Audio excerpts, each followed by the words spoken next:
Hello, everybody, and welcome. My name is Villanueva, Vice President, Hispanic Chamber of Commerce.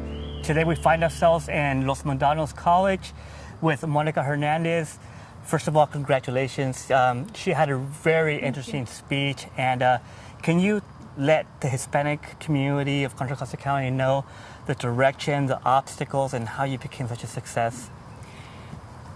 The main obstacle has always been the financial aspect of being undocumented. You know, finding scholarships and people to support you economically, it has definitely been the biggest issue. You know, the reason why I came to community college was specifically because I couldn't afford, going into a 4-year college straight from high school. You know, and at the time as well, there wasn't that many resources. The California Dream Act wasn't out yet. Deferred Action wasn't out yet. So that was definitely like the main obstacle then. I did manage to work hard here, get involved, get informed about scholarships and just, networks that helped me transfer and basically pay for UC Berkeley once I got there. Congratulations. Yeah, thank you. So, y para los padres que lo están escuchando también, ¿dónde pueden empezar ellos para poder ayudar a los niños y a qué edad? Para los padres, entre más pronto es mejor. En cuanto entre a kinder o a la preescolar y empiecen a informar, a educarse, porque la educación no nada más es para los estudiantes, la educación es para todos. Y entonces si los padres no están informados de los recursos que hay para ayudarle a sus estudiantes, entonces es cuando eso también se vuelve un obstáculo para la familia, para el apoyo que los padres pueden brindar. Entonces es muy importante que se informen de los recursos que hay en la comunidad. So, going back to the students, once you do find the recourses, at what age do you start planning, and how would it look like to go to an Ivy League school like Berkeley or Stanford?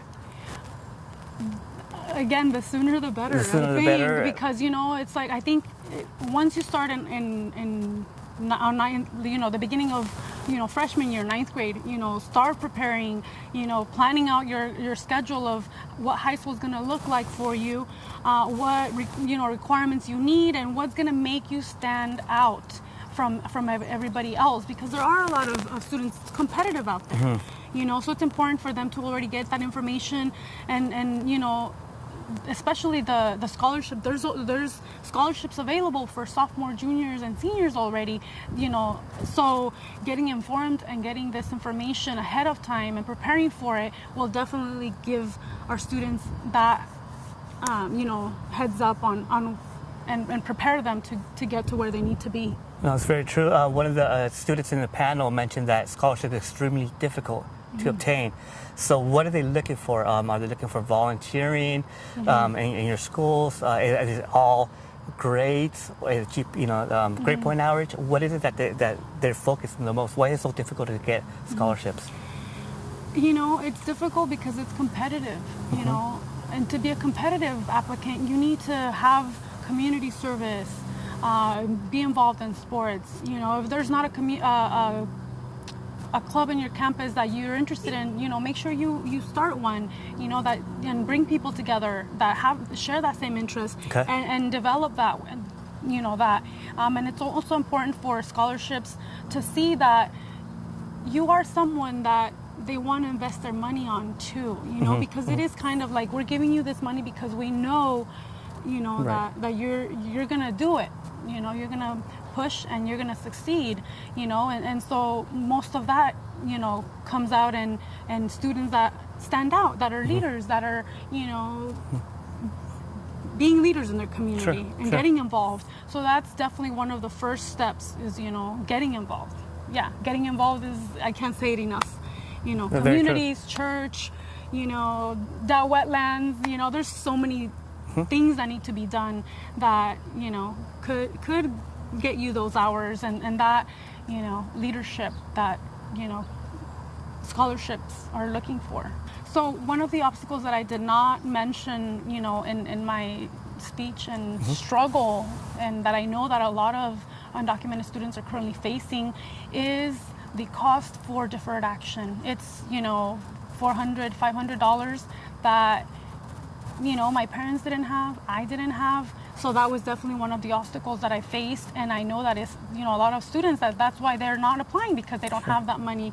And so, you know, one of the suggestions I made to somebody who actually asked me the question inside was, you know, start fundraising, you know, reaching out to your community for help, to see who would be okay with lending you money, or, you know, paying for it for you, you know, doing fundraisers, you know, bringing the community together and say, you know what, we're fundraising for Monica's, you know, deferred action application, or, Right. you know, that is also coming together as a community and helping each other. And that's what we need to be about, you know. We need to help each other, and it's these little things that, you know, that make a difference, you know. Financial obstacle is big, and so now we just need to work together to speak about it and, you know, come together to help each other.